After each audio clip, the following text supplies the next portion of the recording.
This is the beginning of the 2020 in my team. This is February and it feels ages ago. And these are the images of one of the design sprints that Sergey mentioned. And it was an in-person design sprint that now feels like a luxury. And we all enjoyed that a lot. And we were enjoying as well the pet-friendly office and stuff. So, well, we all know what happened next. I'm based in Barcelona. And it was the 15th of March that here in Spain, it was declared the state of alarm. And that meant that everyone in the country was forced to do quarantine. And everything was closed down as well, except for the emergencies and the essential things. So we were sent home from the office, as most of us here. And I thought it was gonna be just normal work, because we are in Doc Planner, we are used to work remote because we work with the Warsaw office and we have flexible remote. So I thought it was going to be normal, but the truth is that since everything was closed, also the clinics were closing, except for the emergencies and the essentials. And all over the world, the doctors and the patients, they were also afraid of getting infected. And since in the planner we have a mission of making healthcare experience more human, we had to do something and help them adapt as well to this situation. So one of the things we did is building a video consultation for the doctors and the patients to keep doing the consultation remote. But the thing is that we had to do it in no time. We needed it like for now. And I was the product designer of that team. And to be honest, my first reaction was like, oh my God, but will we be able to make it in such a short amount of time?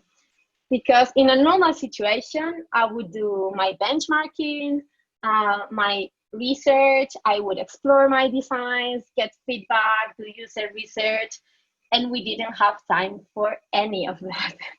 So the pieces didn't add up in my mind, like how are we going to do this?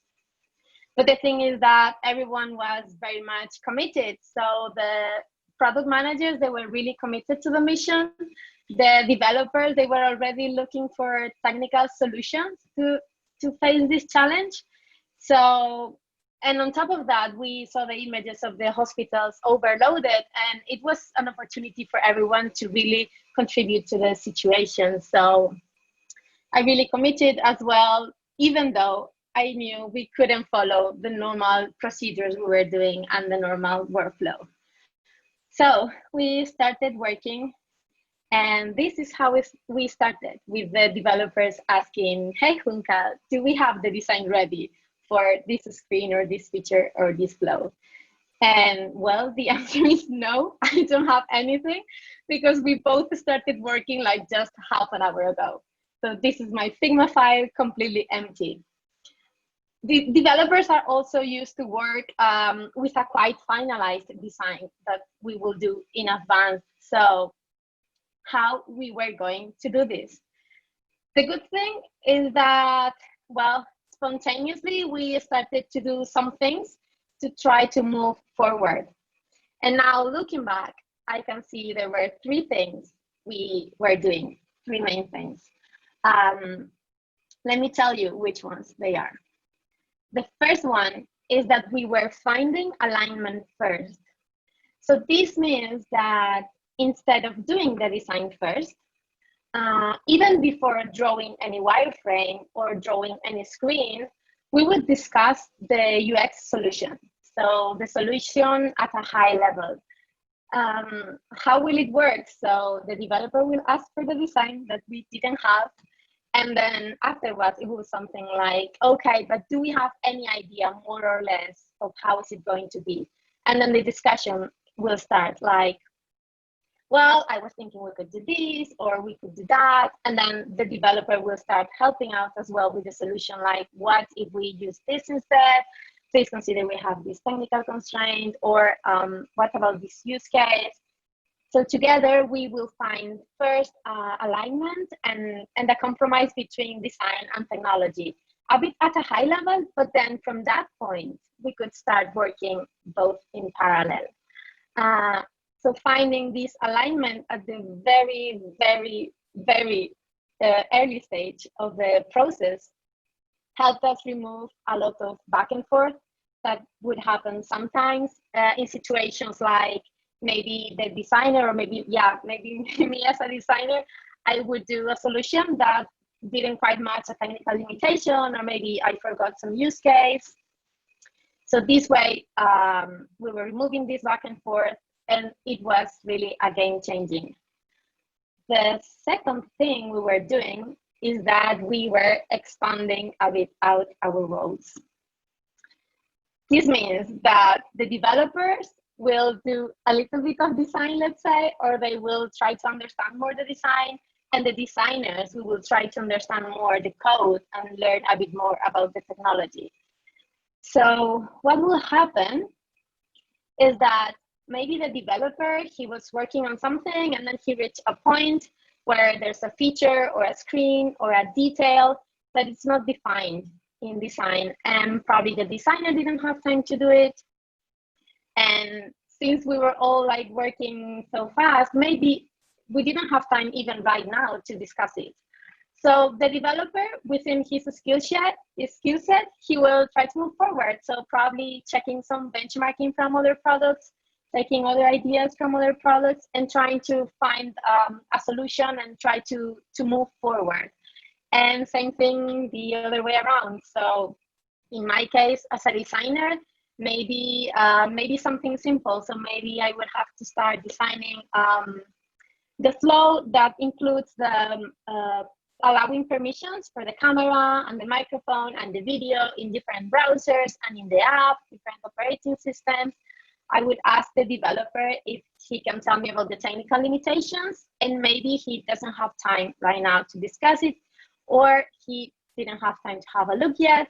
So within my skill set, I will try to investigate that, have a look into that, and try to move forward with the solution with a bit more knowledge about the technology. Juncal, sorry, yeah. but I will interrupt you in the name of one of our participants, Sure. Tomasz. And I think this will be a good question just to have the overview. So how big was your team at the moment that you were developing it? Just, you know, like plus minus, yeah? Maybe, so we were 2 designers and developers. Maybe we were like 6 or something like that. Maybe Sergey knows better. I don't really remember. Probably around 6, or yeah, together with front end and back end, I would say. Something like that. Yeah. I'm counting the. Yeah, you are correct. I'm counting the pictures in the demo slide. There are nine people there. 9 people. Okay. Developers, designers, product manager, everyone. Yeah, as well. So a bit more. Yeah. Yeah. So yeah, a bit more. Yeah, it was 9.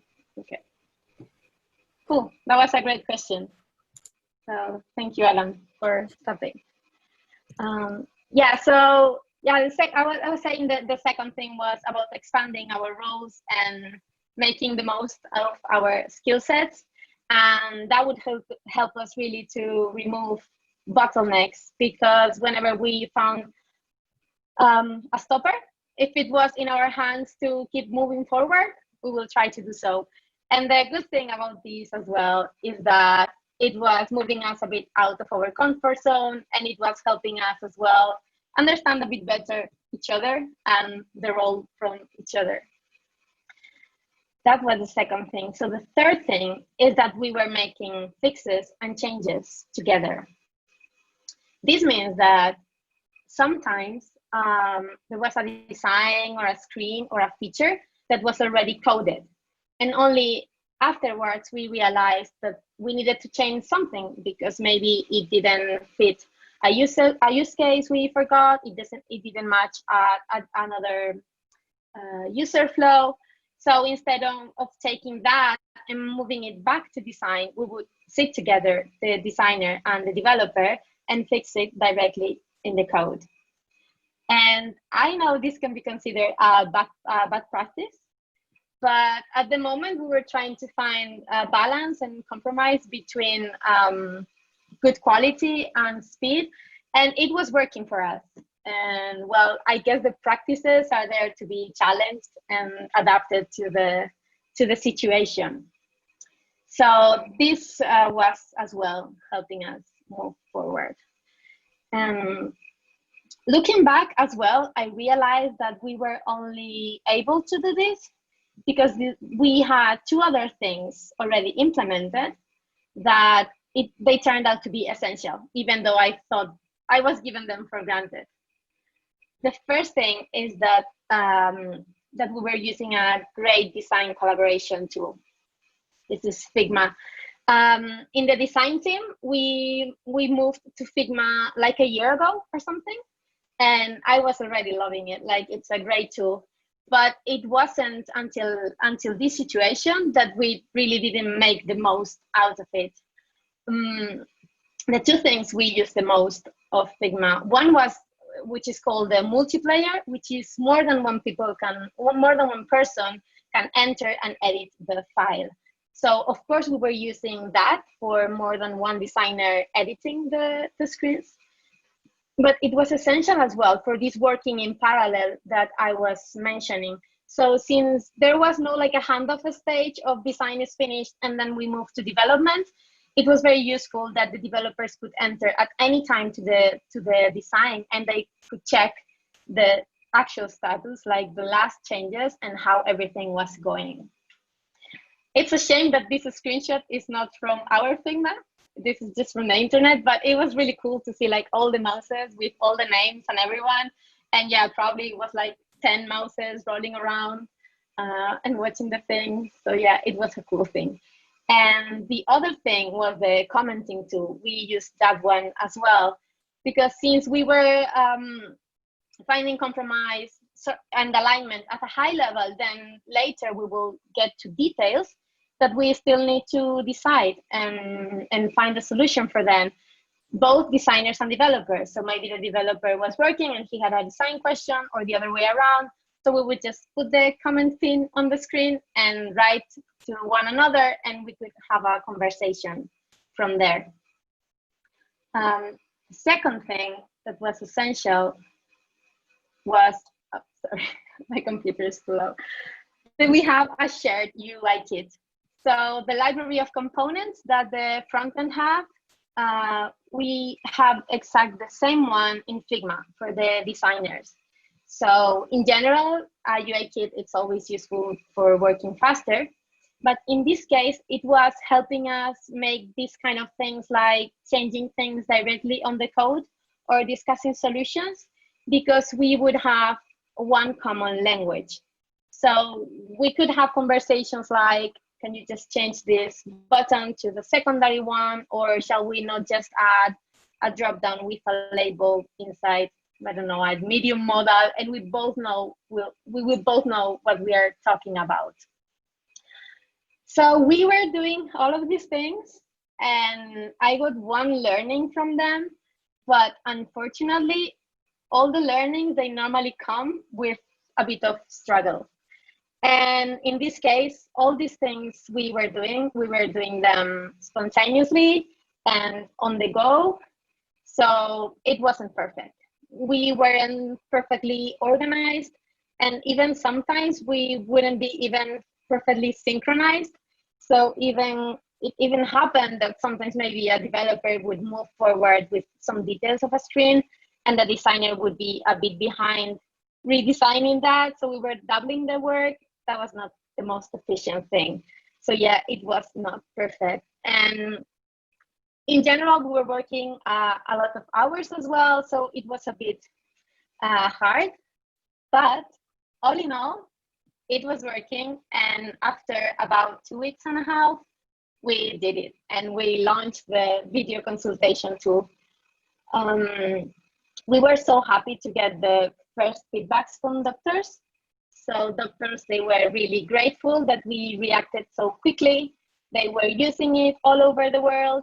And we as a team were happy that we contributed to the situation. So I was like, can we now go back to our normal workflow and our regular way of working and processes? And it turned out that no, we can't, because together with good feedbacks. We also got feedbacks about the tool that could be improved. So we needed to make the tool more stable, more usable, and we needed more features to at least have the one basic robust tool that we wanted to have. That meant we had to work for a bit more weeks. The thing is that we didn't have to make it that fast, but we still needed to move fast because doctors were already using the tool. So we just kept working this new way. And the thing is that it was working. We were doing so much more. And I was wondering myself, okay, so part of me wants to go back to the previous way of working, but this way, even if we're not following a specific process, even if sometimes we do stuff that can be considered a bad practice or we are not very much well organized, it is working and we are doing so much more. So I was wondering, why is it working? And this is the one big learning I got from everything. It was working because before we were having great communication and great collaboration, and that was perfect. But this situation pushed us to take collaboration one step forward, and now we were actually creating the product together. And by doing so, it didn't matter that the process wasn't perfect, because together we were going farther, faster. So now we can go back to our normal way of working, but I don't think we are going to go back exactly the same way, because now we know we can adapt our way of working to make it even more agile. So we could do design first, we can stay inside our roles, we can do back and forth whenever it's necessary. If it goes together with great communication and great collaboration, it does work. But if we take a step forward and we align first and we expand to our roles and understand more the roles of the other, and we do fixes and changes together, all these kind of things help us create the product together and do so much more. Thank you. So if anyone has any questions, yeah. Thank you very much, Juncal. That's been great. I'm sure if we were live right now, we would see a ton of applause, but let me just try to do a ton of me and clap to you a little bit. Yeah. Well, thank you. Thank you very much. So question time, I remind the audience that they could use Q&A feature of Zoom or just raise their hands in chat if they want to be unmuted. And we have a question from Lisandro. I hope I pronounced the name correctly. By the way, we would love to have you unmuted and not only us talking. So please, if someone from the audience wants to talk, just let us know. Yes, yes. So sorry. The question, never mind. The question from Lisandro is, how did you manage to incorporate user feedback into the process, especially that it was so fast-paced? Okay, so we have the research team, and while we were developing this, the research team was gathering the needs from the doctors. And after we launched, we would have the MPS, and we would also have, maybe Gabri can help me as well if I say something wrong. But yeah, we would have the customer success people as well, talking directly with our users and gathering like all the feedback, like how it was with the tool, what things extra do they need, and stuff like that. Just like you said, and we had super fast cycles with the research team. We were calling doctors as well and trying to talk to patients to understand what was wrong and what was right in our solution. But we had super fast cycles with the research team. I'm pretty sure they were exhausted after a while, because normally they are used to have longer periods where they can analyze and make sense of the data that they are collecting and the interviews that they are making. And we were asking them to do like 2, 3, 4 day cycles with the users, summarize everything, pass it to the team, and then do the next iteration. So I would say pretty much similar process that we follow normally, but compressed. So quite faster, shorter cycles. Okay. Okay, Alessandro, if you want to ask some more question, you can raise the hand and we would unmute you and you can continue talking with Juncal. But meanwhile, we have a question from, again, I'm sorry if I butcher your name, Agnieszka, about the expectations of the high working pace. So the question is that since we managed to do so much in just 2.5 weeks, did you expect the teams to keep up the pace further? So it was really, the answer, I think it's no, because it was really exhausting. So it was not only new process to adapt, it was also long hours, like too much focus. So there was no expecting after that to keep that pace. We were all exhausted. Maybe the few weeks later that I told you, it was still quite fast, but then yeah, like we would get back to normal pace. I don't know, Adam and Gabri. These are things that you can do in an emergency, right? So there is an emergency and you do something extraordinary, but you shouldn't keep this pace forever, because then you would die in the process. So yeah. All right, thank you very much. And a question from Tomasz, is this one app for all platforms? Yes, so we have it was a browser-based application.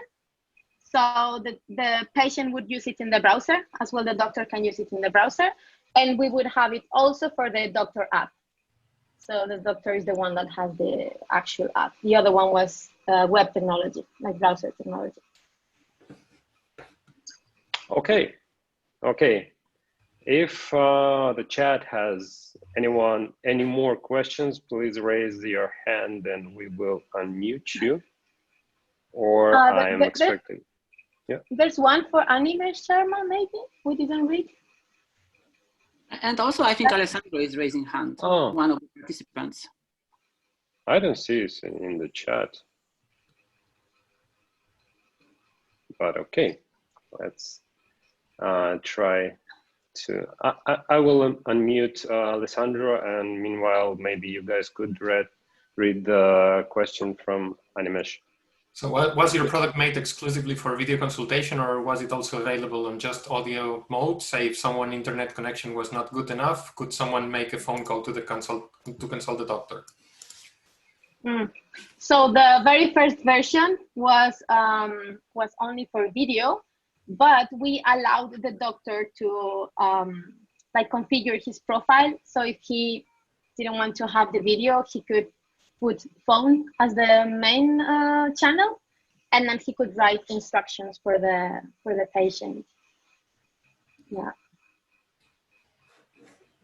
Okay, so apparently this raised hand was an accident. So yeah, let's see. I don't see any more questions.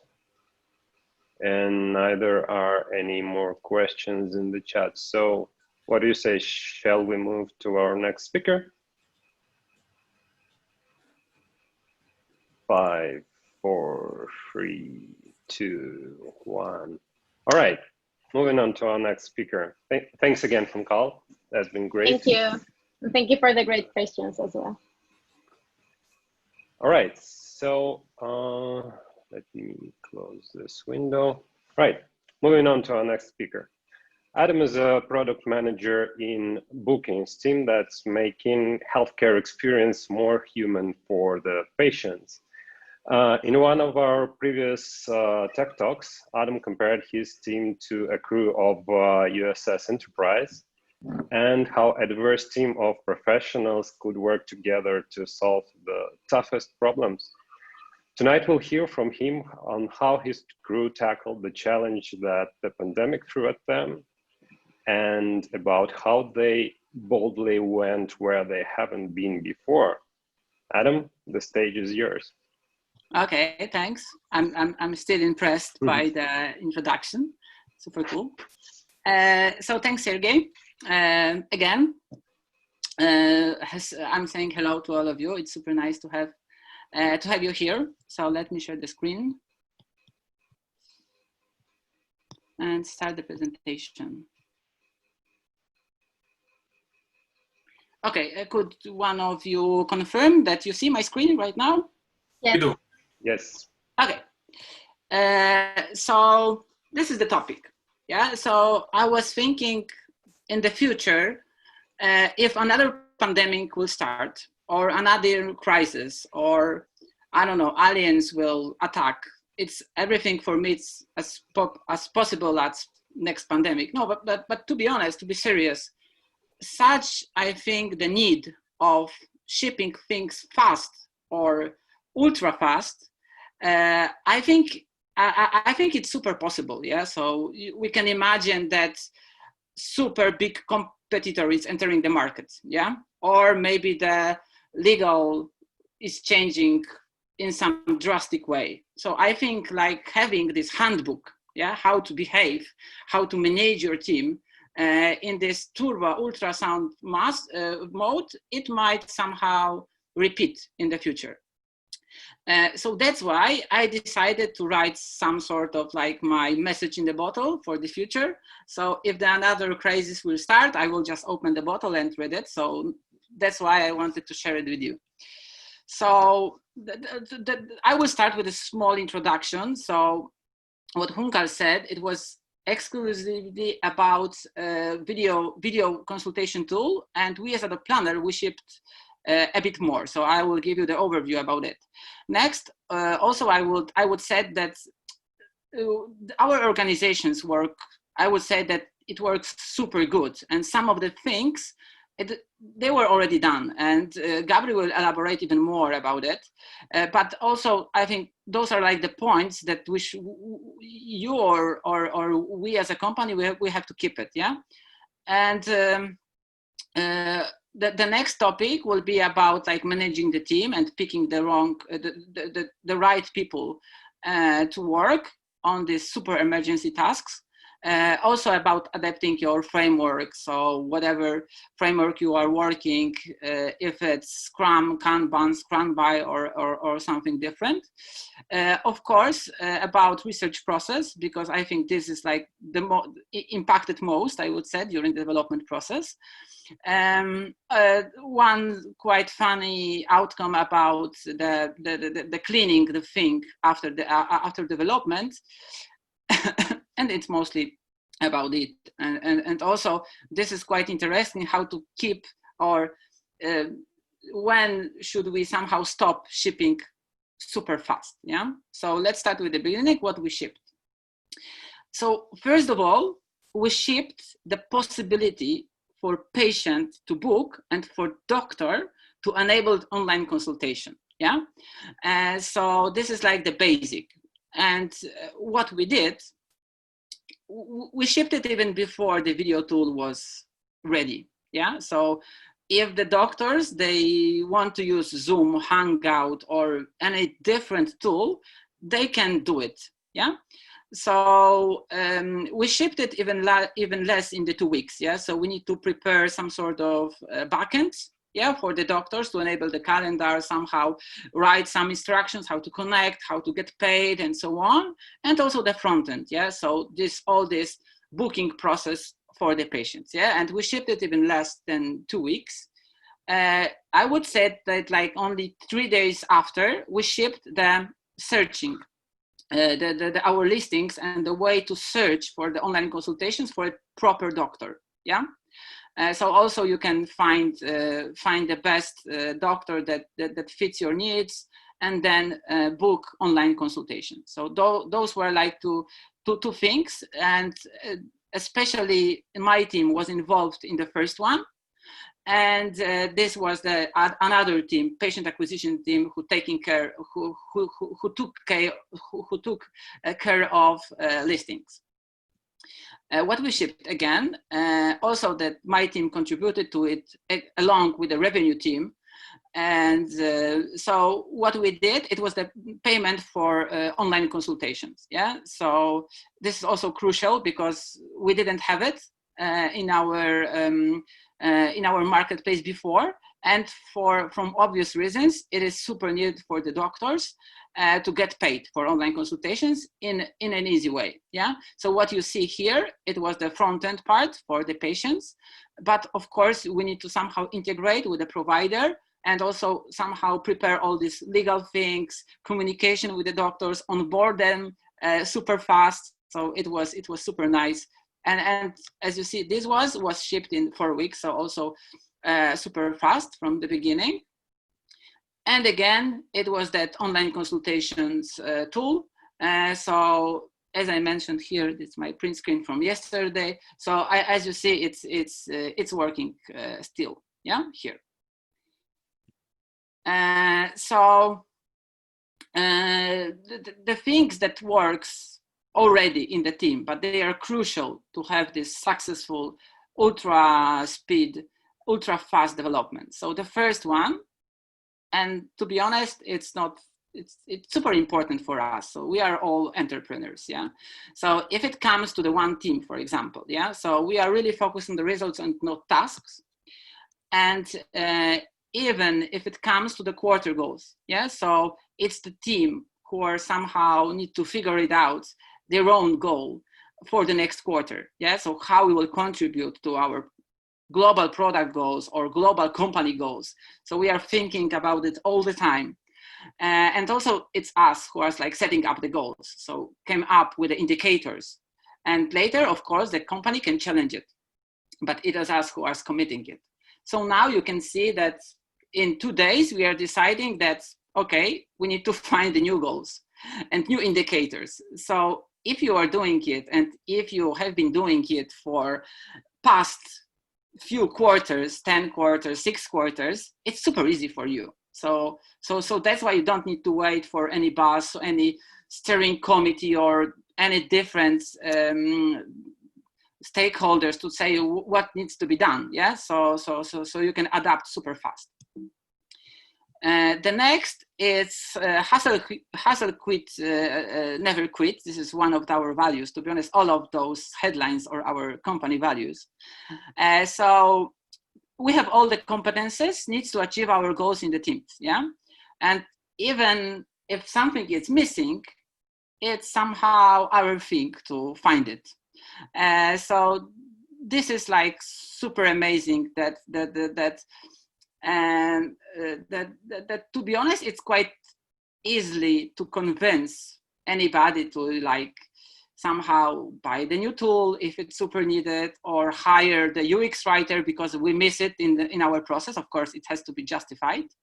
And if it's not possible from some of the reasons, we try to hack it. Yeah, so nobody in the doc planner will complain that, okay, I couldn't do it because I missed something. Come on, you are the small CEO of your team, so you need to take care. You need to find a way to do it.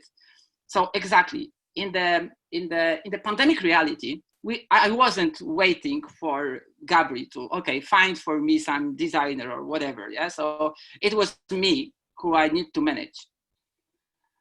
So I didn't even waste time for it. Again, what is also super important, and what already Juncal mentioned, so about the communication. Yeah, so we are giving feedback now directly, and it was super needed in terms of keeping the morale of the team. Yeah, so even we have like the right now we are 1,500 people in Doc Planner, and we have the hands up meeting, all of us. So we are super aligned. So it was super easy somehow to put all the team in the mode of changes. Yeah, so those are like 3 things that I want to say. Like it was already working like that in our company. So product team checklist in case of next pandemic. Quickly adapt your quarter goals with your team and rebuild the backlog. Yeah, check if you have all knowledge and competences needed. If not, find them. If not, it should be there. Find them in your company. Okay. So now this is like, so this was already working super good. we have to just skip it. Now about adapting, what changed? What changed in our reality of product development? So first of all, find your Marines and take care of the rest of the team. Yeah. And to be honest, it was quite challenging, I would say. Yeah. So we as product managers, maybe not all of them, but to be honest, I enjoyed working in that mode. And Gabri can confirm it. I said, like, finally, we are shipping as fast as I would like to do it in the normal way. And to be honest, I was super, and the level of adrenaline was super high. And also you see the effects. You can somehow react on the reality. It was amazing. And to be honest, I found it wasn't only me. So also this is like my conversations that I remembered with one of the designers. So David, in fact, he is the head of design. Yeah. So this is like in Polish, but he's like small translations. Yeah. So he just wrote to me after sharing some of the messages. He said, like, David said, awesome. I heard a lot of doctors have already turned it on. Yeah. So me in a minute, I'm replying with the first start, and he said, I'm so excited. Yeah. And later I replied to David, oh, here you can find the most recent data, how many doctors turn it off. So this is the Spain, Italy, and Poland. Yeah. And then David said, okay, so turn on some public dashboard and everybody can get hyped. And I said, okay, it's already in progress, of course. And then David said, "Whoa, I feels like like new startup starts." And it is amazing, to be honest, because in like normal days, David is not so hyped, I would say, and he is rather more like logical and thinking, getting overview, and something changed when we started to do it in that fever time. Yeah. So this is what I called a bit like that Marines approach. Yeah. So, okay, let's do it. Let's drop everything and start to ship it. But of course, okay, one more. And for me, it was even harder because I need to not only to divide and manage super fast things, but also take care of my son, because my wife was also working. So even though, I don't know, if I look at the time, how it was possible, I don't know, the level of adrenaline was super high. But of course, not all of your team members will feel the same. Yeah. And of course, we need to respect it, because we have the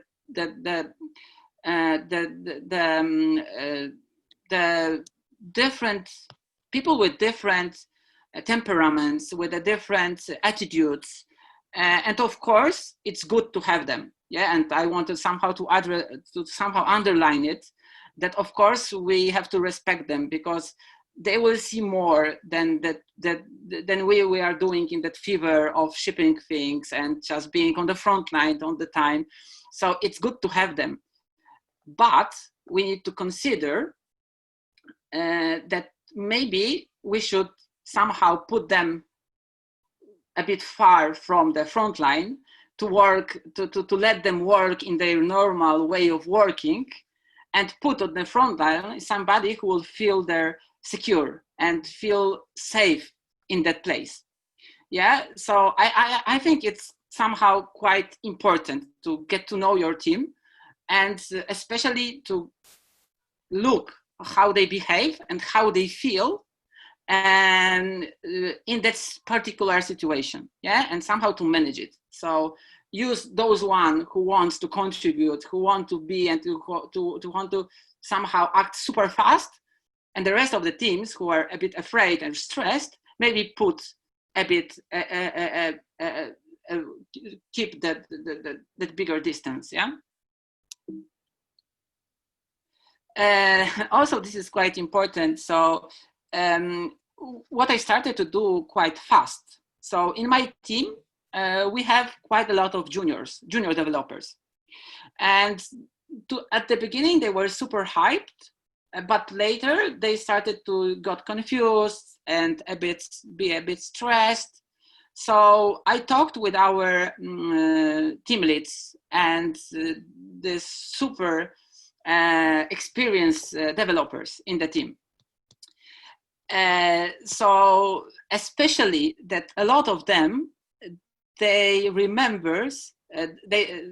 still remember the beginning of the planner when we were a super small startup and we were shipping super fast as well, I imagine. So then I said, okay, I have noticed that the junior developers, they are a bit stressed because they produced code super fast. They would like to have more time for it and do it in a better way. So then I asked them somehow to also talk with them. And this is the reply that I received. Yeah. So they were talking with them and said, okay, don't worry too much about the spaghetti code now. They are still parts of software that we developed in the past that we are not proud, but it's working. Yeah. And for that time it was enough. And this is quite a level of seniority, I would say, to have that self-confidence.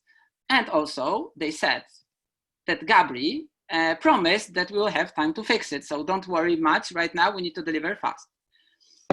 And also in the meantime, this is also quite practical note, we speed up the code reviews. Yeah, so we said like usually you need to wait for code reviews and we have that super fast track. So if we need something to get reviewed super fast, then all the other developers, they are ready to do these code reviews. Yeah.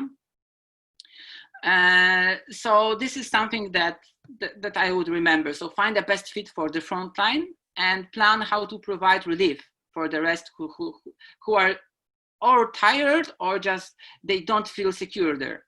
And also use veteran experience to keep morale. Yeah. So adapting the framework. So in our team, this was the issue that we have about the never-ending sprint. Yeah. So in my team, in our team, we are still having the Scrum. So we have 2 or 3 weeks sprints, and almost all of other teams, they switched to Scrumban, but my team decided that they like the sprint goals. They somehow that's time pressure, and we are still using it. And usually our burn down chart looks like that. And look how it looks during the first pandemic sprint. Yeah, so usually we didn't close the sprint. We were just adding new tasks without, sometimes even without estimating them. And at the beginning, it wasn't a big issue, to be honest. Yeah, but afterwards, the team started to be tired of it. So this is like the print screen from our Corona retro that we did. So this is like the 2 columns from the spreadsheet. Yeah. So as you see, team was super hyped. So we were super proud how fast are we. But on the other hand, at the beginning, we had some problems with some Slack communications with other teams. The dailies, maybe they were quite long.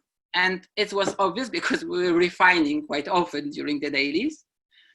And mostly it was this one, yeah? And the next retro, which came 1 month after, it started, we have some other stuff.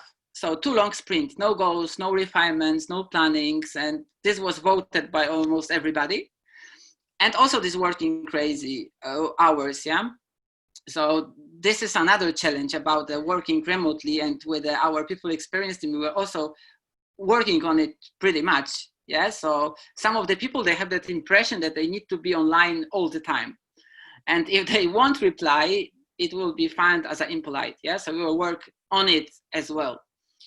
But let's focus on these long sprints. Yeah. So this is something that we could fix much faster, maybe at the beginning, like, okay, now we need to somehow rethink how we work. We need to switch to Kanban, possibly as soon as possible, or find another way.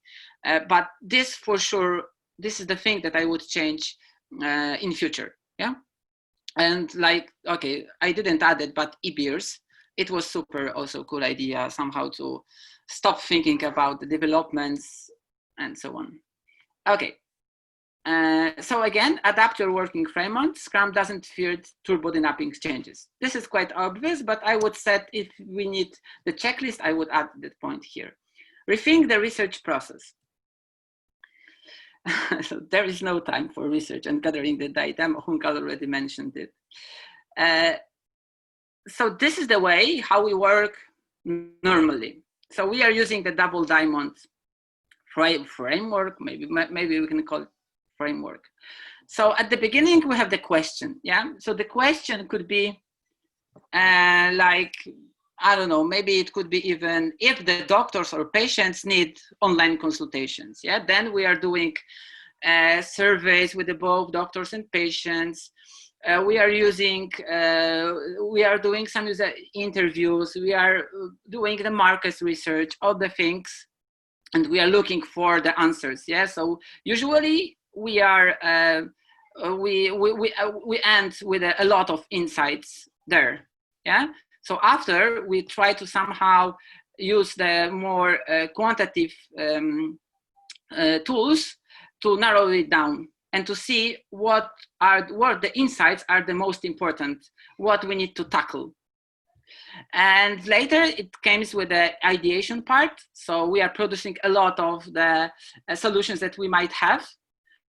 And later with the team, with the development team, also with the analyst, we are deciding which of them they will work most, and we are implementing only a few of them. So this is like our normal cycle.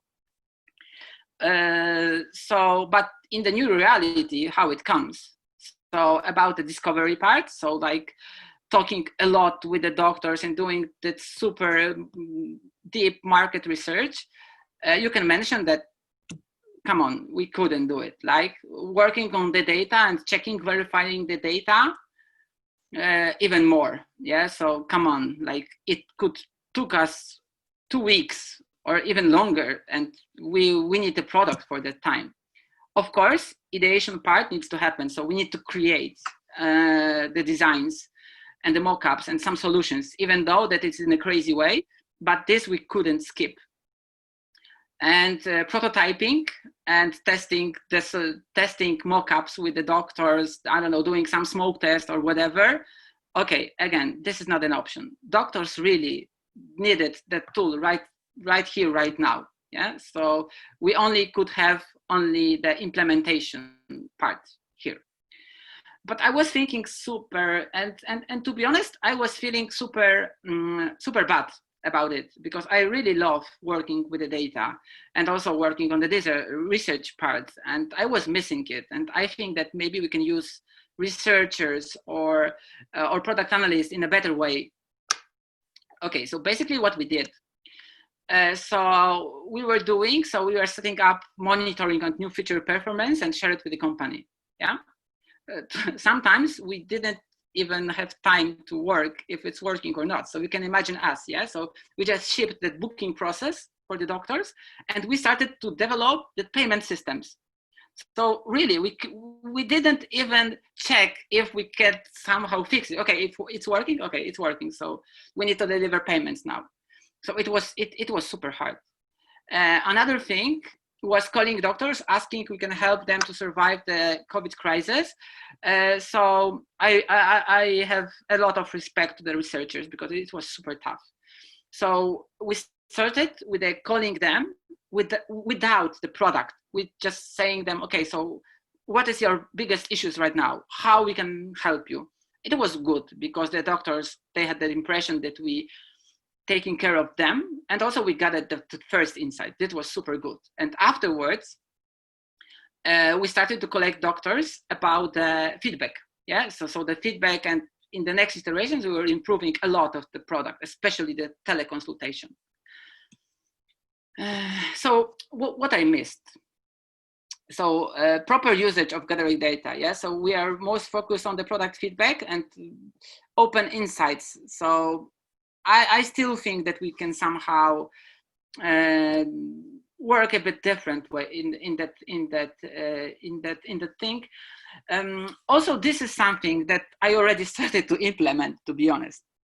So usually in the past, we were doing that proper usability tests. Yeah, so we were inviting doctors or patients, having the 1 hour interview and recording their sessions, giving them scenarios and so on. And to be honest, right now we have super cool online tools, and you are giving them link to Figma, giving some scenarios, and then later you can track their heat maps, if they achieved goal or not. Also, we can have this group of the doctors or patients who want to test our product. And to be honest, even in 1 day, we can right now gather a decent feedback, I would say. Yeah, so this is something I think that we can prepare. We can be prepared better for the next pandemic or aliens attack. And also, I don't know if we couldn't. Normally, you can ship the product only for some closed group of the doctors. In our reality, all the doctors wanted to have it, so it was super hard to do it. But in the future, I would insist to do it. At least maybe we will lose half of the day or 1 of the day, but I would change the way how we implemented it. Okay, so be prepared to verify mockup fast and have proper contacts to early product adapters ready to test new features. This is quite easy to do, and I already started to do it. Okay, mess only where you can clean. This is quite interesting, to be honest. So those are my conclusions. So you can clean your code. You can tweak your UI, but you will stay with the shitty user patterns and bad generated content. Yeah, so let me show one of the examples. Yeah, so as I mentioned before, we have the ready payment tool, and before we had the ready video tool. We give doctors somehow a way to write an instruction. So the instructions was, I will send you a link to Google Hangout, or I will send a link to Zoom, and use my, I don't know, in Poland we have Blik, or some fast bank transfer to pay me, something like that. Yeah. So they were just written, and we have only one open text field for doctors to do it.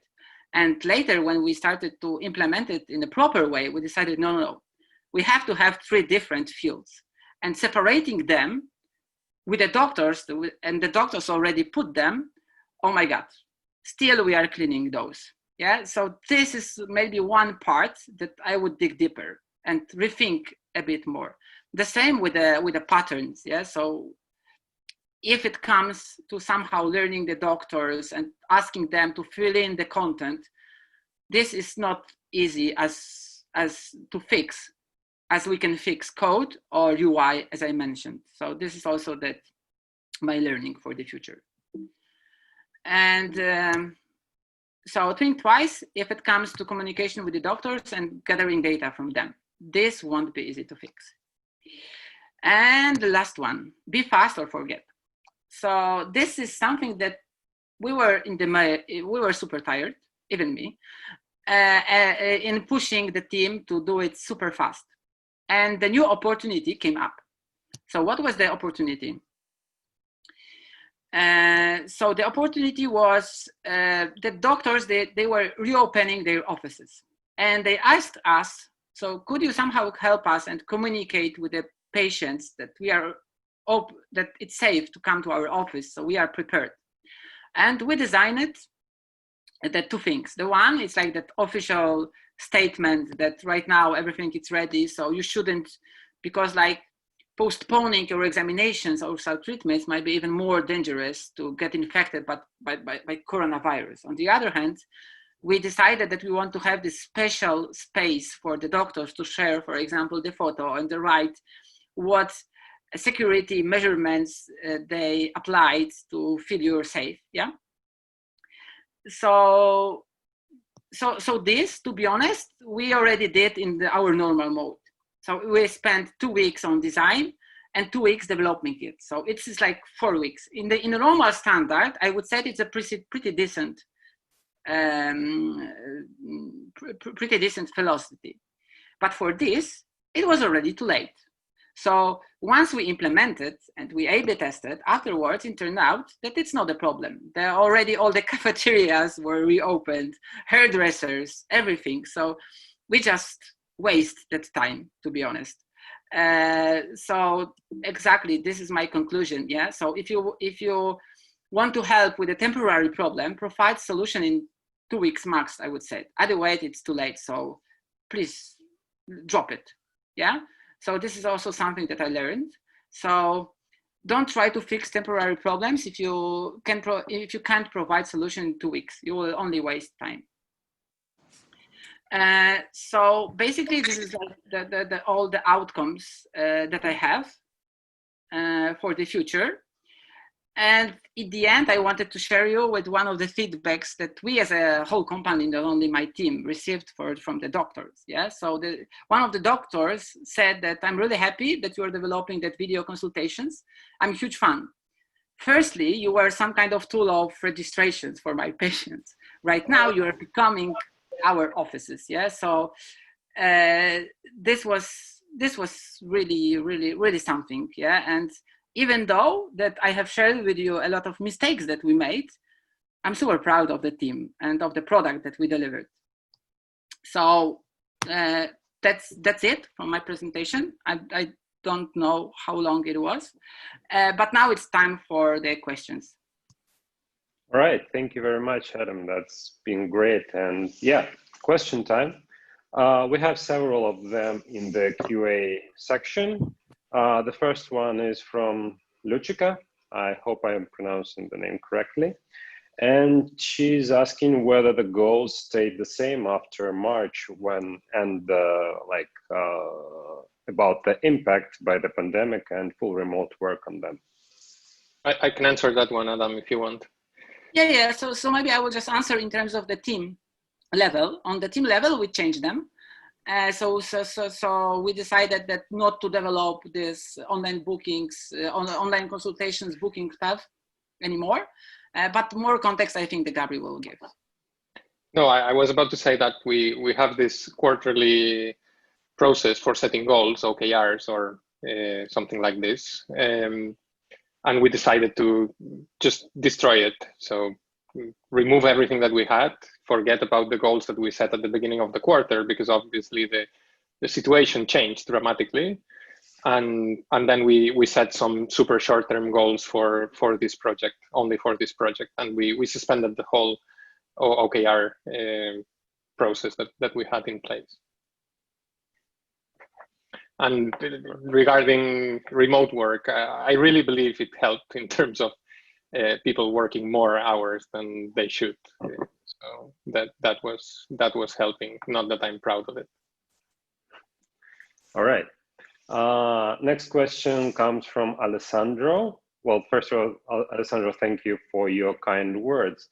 And Gabri already partially answered this question, but Alessandro is wondering, in terms of timing and pace, do you think working from home allowed us to work more effectively, or was it just more hours? How many time did you guys save on commute while working from home? I'm like more than 1 hour.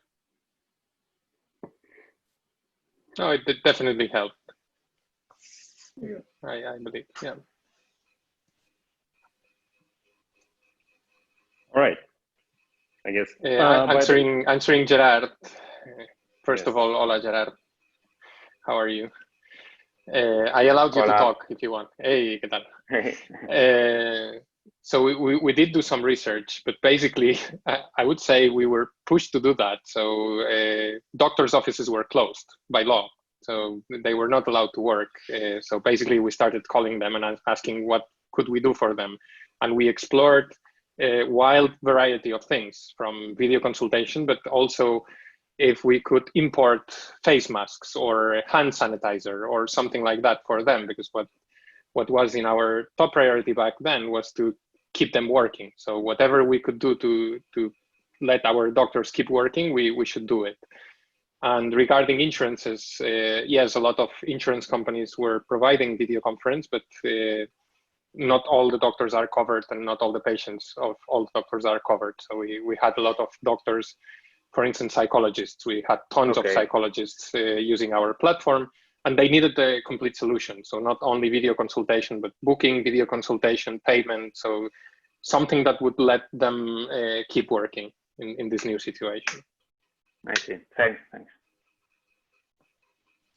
Right. I would like to add something here. So it is quite funny because we did the research, I would say like 4 months before the COVID or 6 months before the COVID, we in the team, we were doing the research about the online consultation. So we were thinking, okay, maybe we should just ship it. At the moment that we did research, it wasn't such a big need, like from the doctors. But of course, the pandemic changed it drastically. Yeah, so it was for us, it was no brainer to ship it.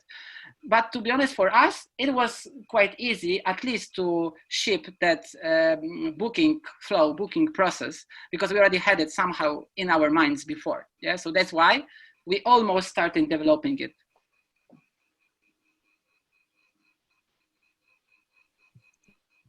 Okay, and I hear the cricket in the background somewhere. This is a nice touch. All right, we have a double feature question from German in the chat. The first one is who participated in product discovery phase, and in a sprint, which percentage did we spend in the product discovery phase? Adam? Okay, so I would say like in the pandemic era, I would say that all company participated in the product discovery mode. I would say like starting from our CEO, starting from the customer success. So what we have in the planner, we have like super open communication channels. Yeah, so this is something that we somehow gather the needs using our customer success teams, using our insights, so user researcher teams, and also product designers. So we were doing it super fast. Yeah, so I don't know. This was like the properly shown during the Juncal presentation. Yeah, so we were somehow doing it in that stage. Normally, how we are doing it. And this is, to be honest, quite funny and challenging. So, to be honest, in my team, we split it a bit. Yeah. So what we are doing the proper research, data analysis, verifying some mock-ups, somehow out of the Scrum developing cycles. So somehow it takes too much time, I would say, especially if it's like totally new product. So we are having it out, and on the refinements somehow we are coming with a summary of the insights, with some first initial product ideas, and then it's the right time to challenge it with the devs and somehow to create final mock-up and make some final product decisions with them. And this is the reality, how it looks. We tried hard to somehow put it in the sprint, and somehow came only with the idea and maybe only with the questions, and sit with the devs in the one room and in the designers, and start working from scratch all together with researchers, but it just didn't work. Hi all. I have a question about the processes. So Adam mentioned that a lot of teams changed from Scrum to Kanban during the pandemic. Did they also change their attitude towards estimations? And also, do you think that teams are going to stay doing Kanban, or are they going to go back to Scrum? Hola, Lisandro. So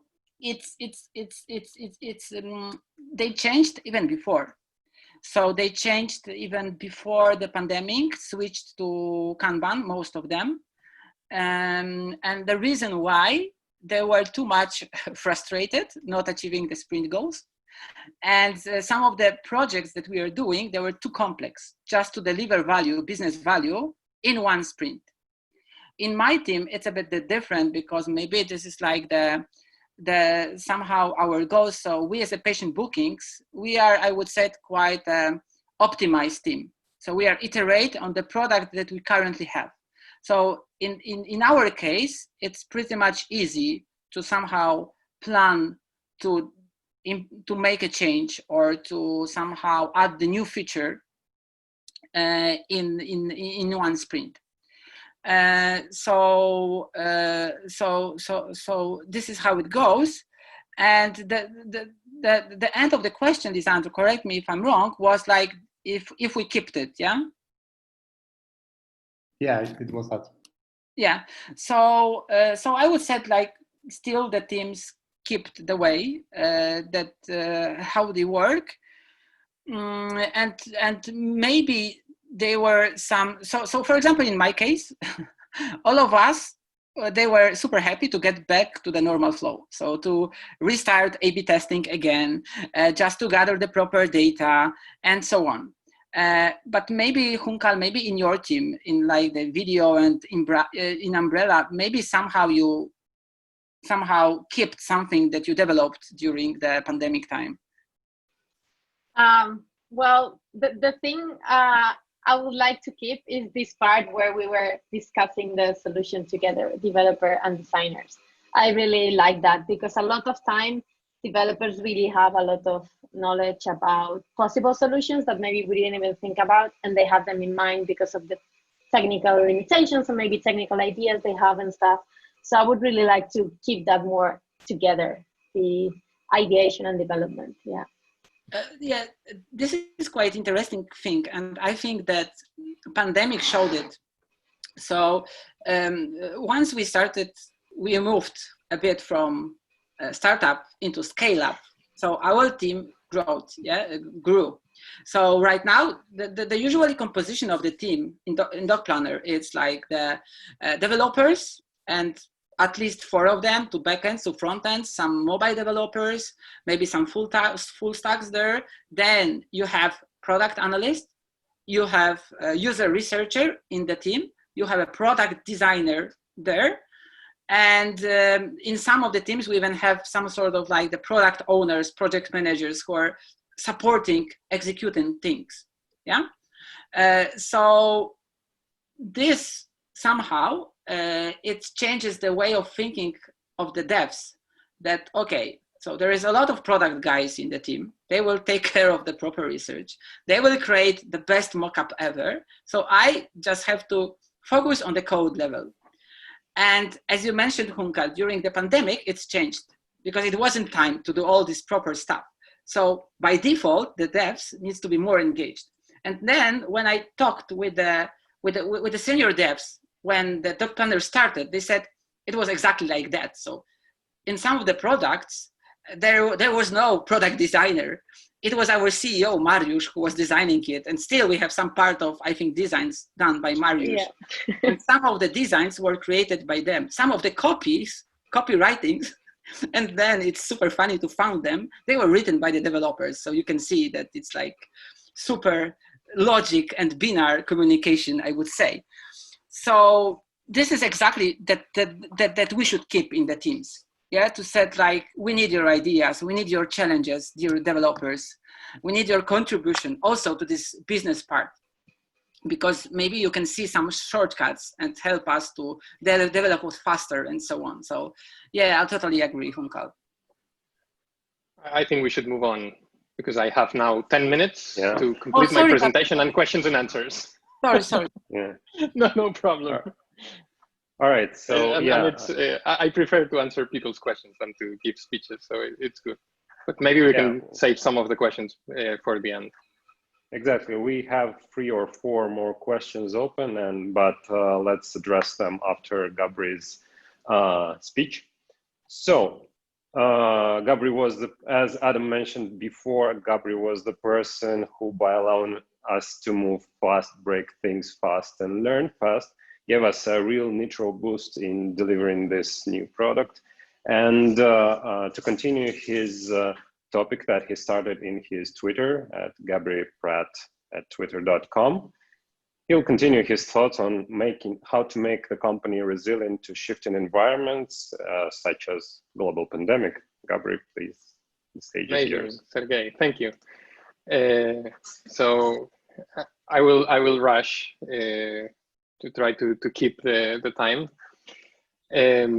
So basically, the question I will try to answer is, okay, we're in a crisis. How do I prepare my organization? As I spoiled at Twitter already, I believe the answer is, if you start preparing when the crisis comes, then it's already too late. So you should start preparing for a crisis from the very start. So the best moment to start is now, if you didn't start already. And as someone pointed out in LinkedIn, it's not only us that we reacted fast. I'm really proud of how we reacted, but there was tons of people reacting really fast to this pandemic. So I believe even if it was a disaster, good things came out of it. So what do we do if we cannot prepare once the crisis is there? What do we do? So what you should do is really just practice. And practice what? What should you practice? I listed a couple of things here. There are many more that you should practice. But I will name a few that I believe helped us a lot in this process. So the first is try to react fast. And why we don't react fast often? For two main reasons, in my opinion. First one is we are turkeys. And the second one is because we are building the Concorde. I hope this was clear enough. If not, I will explain a little bit more.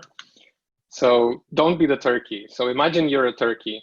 There is this beautiful turkey here, and the interactions that this turkey has with humans is human comes in, gives him some food.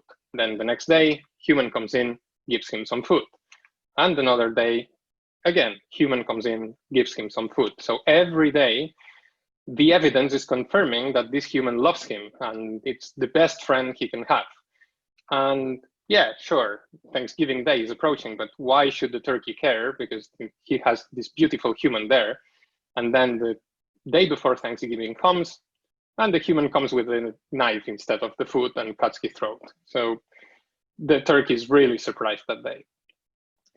So you should try not to be the turkey. You should try not to predict the future based on past events, because you will fail. And every time that you do it, you will be surprised. And what to do instead, I will try to cover during the presentation. So this is actually an example from The Black Swan, a book by Nassim Nicholas Taleb. Interesting book to learn about the uncertainty. Second reason why we don't react. So the first one is we don't realize. There is a cognitive dissonance there that no, this cannot be happening. I talked to a lot of people during the first days of the pandemic, and I told them that we were closing the office, we were canceling all the projects, we were suspending the OKR process, we were researching new things, and they said, but you are overreacting, you are crazy. This will not be as bad. So there is this blindness. The second reason is we are building the Concorde. So both the British and French government were building this plane that had losses. So they lost a lot of money with the Concorde for 27 years. And they kept investing in it, even if they already knew that it was not going to be profitable from almost the very start.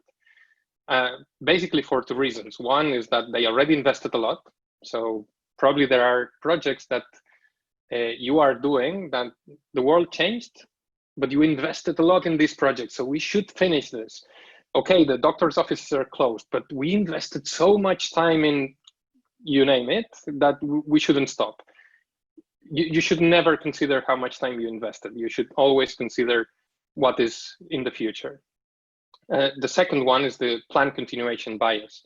So you made some plans, you spent a lot of time thinking about it, you picked what you thought was the right answer, and you started doing it. And so you have a lot of reasons that you tell yourself, why was this a good idea? But again, the world changed. So fast reaction, at least in our case, I believe came from the CEO, from Mariusz, that from day one, he said, okay, we should cancel everything else. I know I have been insisting on building doctors to engage doctors, building features to engage doctors with our product. Forget, now we have to give them something to keep their practices running. And I believe this is amazing quality, like keeping your eyes open and be able to just dismiss everything that you were doing. Okay, second thing that you should do is be radically transparent. I've been in a couple of companies consulting, and in one of them I told them, okay, we now should share the strategy with the teams so they know what they are doing. And they said, no, we cannot share the strategy with the teams. The strategy is secret. And I say, okay, secret, why secret? Because imagine one of the team members knowing the strategy will leave the company and go to the competitor, then they would tell them everything. And I said, okay, and now imagine that they don't leave and they keep being here without knowing what the fuck they are doing. Don't you think this is even more dangerous to have people here that don't know what they are doing? Well, we didn't agree on that time, but at Doc Planner, we do believe this is the way to go. And during so this applies, of course, before the crisis. So you should practice before the crisis, and during the crisis, we increased even more. So we did some all hands meeting with 1.3K people, so 1,300 people in a Zoom call, with the management team explaining, basically Mariusz explaining what was the company situation in a super transparent way. So we were sharing all what we had in mind, that maybe we should we should probably cut salaries if everything was worse enough. We didn't have to do it. So the other thing that we shared with the whole company is that we believed that most of it was in our hands. So if we had a very good reaction, if we solved the customer's needs, probably we would not have to take measures, and we didn't have to, fortunately.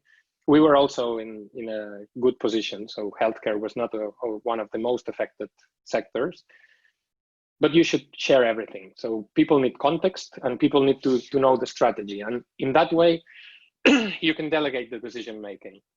And Adam said it during the talk, that he was not asking me for permission to work with some designer or anything like that. Actually, from my side, I was trying to get out of the way most of the time. So teams knew what they were doing. They were synchronizing between themselves. If I had to synchronize every one of them, I would have had to be in calls 26 hours a day. So super inefficient. So the best way is everyone knows what they are doing and they find a way, which is super connected to this one, distribute decision making. So if people know what they are doing, then you can trust that they will make good decisions. And this is what was our belief back then. This is our normal belief. So this is not different during the pandemic. During the pandemic or during the lockdown, the only thing that was different is the pace. So the number of decisions that we were making every day, and probably the scope of these decisions, because we were choosing between video providers, between payment providers. So things that would have huge impact in the future of the company, and we had to make the decisions in hours, not days. So, but this is just the scale and the pace, but this is normal. So we were not doing extraordinary things. We were just doing the same that we were doing before, but faster and with more scope probably. And then, you should acknowledge that even if you believe that you know what you are doing, you have no fucking idea what you are doing. So you should delegate this to the people that are working closer to the users, working closer to the problem, working closer to the people that are building the real solution. Juncal talked a lot about this, so I'm not gonna repeat. Eliminate handoffs. So lots of people believe they are doing some agile processes, and they are actually doing some mini waterfall in disguise. So first the designers or the researchers are researching, then the designers are designing, then the developers are developing, and there are lots of handoffs there, and you lose hell of a lot of time. So you should work as hard as possible to eliminate those handoffs. And yes, this will make people a little bit uncomfortable because they have to get out of their area of expertise, and they have to collaborate a lot more. And yes, this will make them less efficient because they will lose more time and so on. But we don't care about efficiency, we care about efficacy. So how good we are at developing the things and delivering the value. Then add some redundancies, so as much as possible. Again, we are not worried about efficiency, so we wanted to be sure that we delivered something good. So we started implementing 2 solutions at the same time. We worked with Zoom and we worked with Vonage at the same time, and we knew that we had to throw away one of them at least. But this was the way we wanted to make sure that we released something in 2 weeks. So if we cared about efficiency, we would first test one, and if by chance we picked the wrong one in the first place, then we would have had to spend 2 more weeks picking the other one. So add some redundancies and stop thinking about efficiency at that point. If speed is what worries you, of course. And as a summary of my talk is stop predicting the future. So a lot of people, and especially managers, would love to be able to predict the future and spend a lot of time trying to understand what will happen. And they do this to try to reduce the volatility, reduce the uncertainty, reduce randomness, and make life easier for the members of their organization. But what this does is it prevents them from training. So I believe reacting to change is like training for a marathon. So if you run every day, then you are in much better place than if you read a lot of books or if you go to courses or seminars. So you should run a little bit every day, and then your body responds and develops the muscles, and then you are better prepared. So reacting to change is exactly the same. So you should let everyone in the organization deal with uncertainty, deal with volatility, and react to that in a smaller scale. And then, since we had a lot of practice dealing with smaller changes, then the lockdown came, everything tables turned and everything was different, but people were already used to react to uncertainty. So it was not completely new for them. It was just bigger and scarier probably, but it was not completely new. So by suppressing this randomness, what you are doing is you are making your organization more fragile, your organization less, you are removing the ability to react to change. Summary, some takeaways. So first of all, know your users and landscape.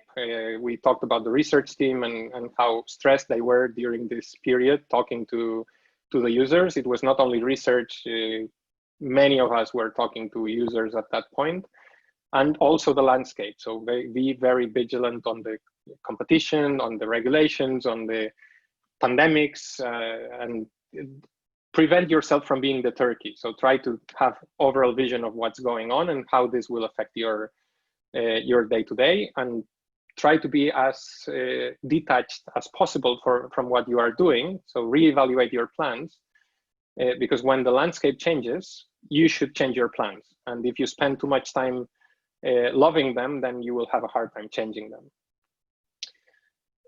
Share the strategy for sure, share everything with the team, let them make the decisions, eliminate the handoffs, and seek efficacy, not efficiency.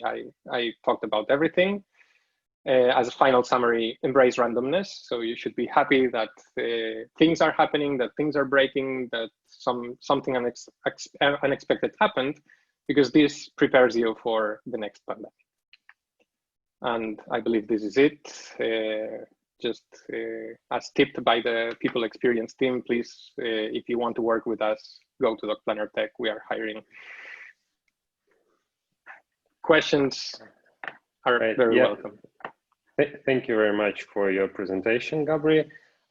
As mentioned before, we unmuted people who asked questions on Q&A and in the chat. So please feel free to unmute yourself and ask it in person. But in the meantime, we have 3 more questions in the Q&A. Oh, and I forgot to answer directly to Jose Manuel that I promised him to answer. He was asking, how did we go from how did we do the transition to this super fast way of working? As I said, I don't believe that there was such a transition. So we just compressed everything that we did, reduced the length of the cycles, but it was not a big deal. It was not complete change of roles for everyone. People were doing basically the same that they were doing before, but faster and with a bit more autonomy, but not a lot more. So I don't believe it was a huge change for them, except of course that we were working longer hours, but that it's not something I want to keep. Sorry, Sergey. All right. No. Thank you. By the way, again, just so you know that officially the time for the webinar is over, but everyone is welcome to stay more and ask their questions. We are here to answer them. So a question from Federico. What things did you learn during this period that you would like to keep for the time when the pandemic is over? That is a question in itself, but in general, what would you say? I think we answered some of them. So Yes. We don't want to keep working long hours. We don't want to exhaust people, but we do want to learn how to collaborate better. So I would answer with Juncal's presentation there. And I believe Adam's checklist was also full of things that we wanted to keep. Yeah.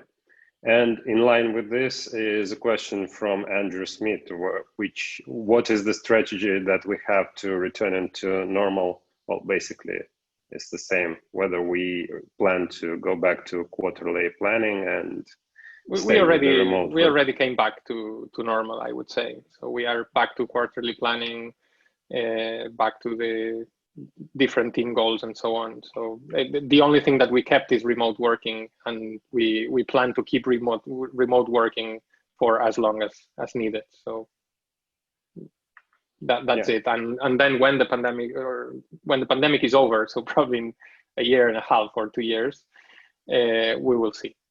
We started by asking people if they wanted to go back to the office. 50% of them said yes, 50% of them said no. So probably we will never go back to the previous mode, but who knows? I believe it's not possible to predict right now. Yeah.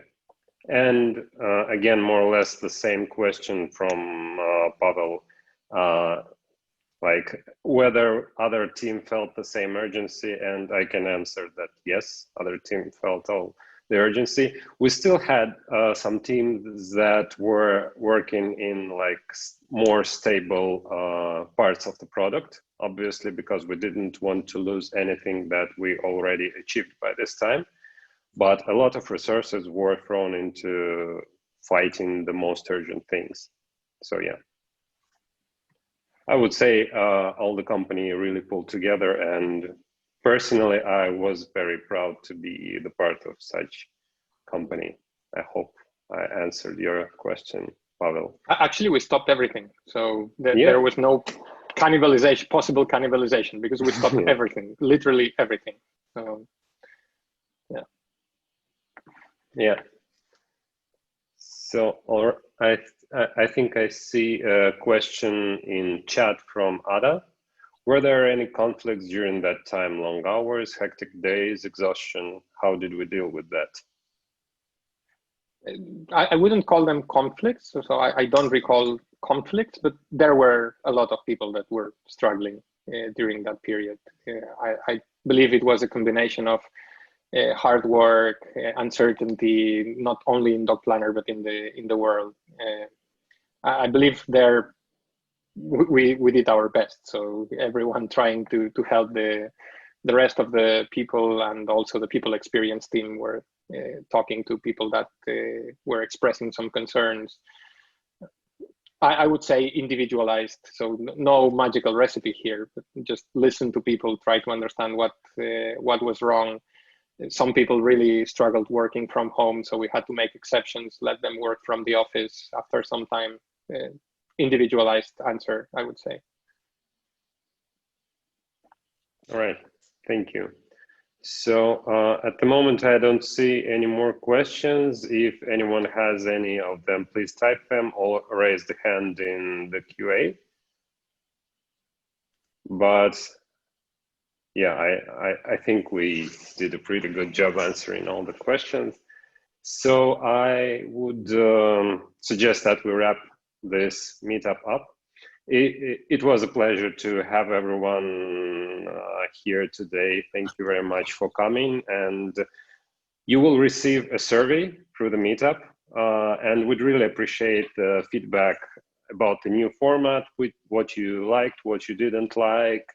So any suggestions are very welcome. The link to the video from this meetup, and generally the video from this meetup, you will find in our YouTube channel, Doc Planner Tech. Please subscribe and follow us on social media, Doc Planner Tech. We'll be back with more events like this, so keep an eye on them on meetup.com. And once again, thank you all for coming. I hope you enjoyed this episode of Doc Planner Tech Talk Series Product Edition. Stay safe, wash your hands, and have a good evening. Bye, everybody. Thank you. Bye. Bye.